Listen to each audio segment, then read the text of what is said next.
আল্লাহ রাব্বুল আলামিন দুটি জিনিস উপহারের ব্যবস্থা করেছেন।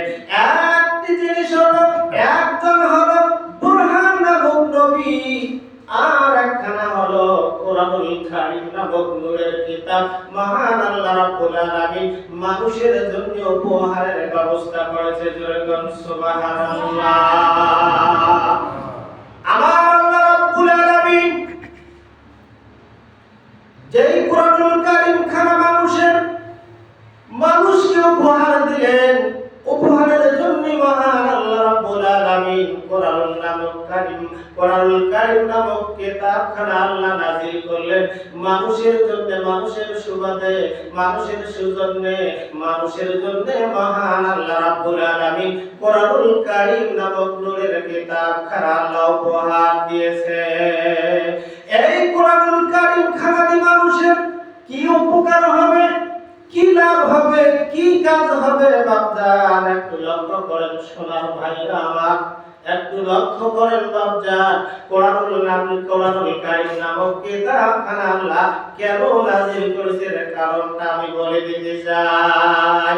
ইন্না হাযাল কুরআনা ইয়াহদি লিল্লাতী হিয়া আকওয়াম ওয়া ইউবাশশিরুল মুমিনিনাল্লাযীনা ইয়া'মালুনাস সালিহাতি আন্না লাহুম আজরান কাবীরা। সবাই বলেন সুবহানাল্লাহ। এই কোরআনুল কারীম দিয়ে কি উপকার হবে আমাদের? কেন আল্লাহ উপহার দিলেন আমাদেরকে? এই কোরআনুল কারীম কেন দিলেন? কি লাভ হবে আমাদের? অবশ্যই শোনার দরকার। আমার বন্ধুগণ, আমার ভাইরা,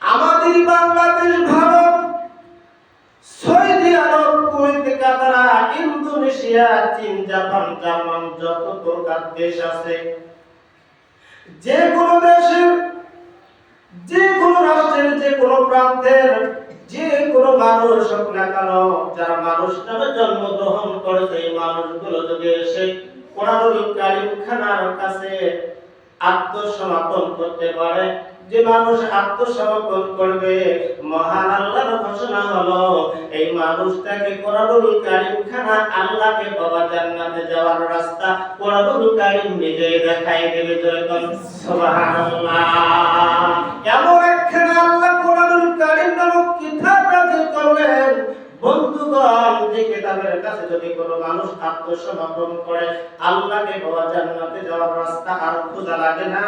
কোরআনুল কারীম খানা নিজেই আল্লাহকে পাওয়া জান্নাতের রাস্তা, জান্নাতে যাওয়ার রাস্তা কোরআনুল কারীম নিজেই দেখায় দেয়। আর বলেন সুবহানাল্লাহ।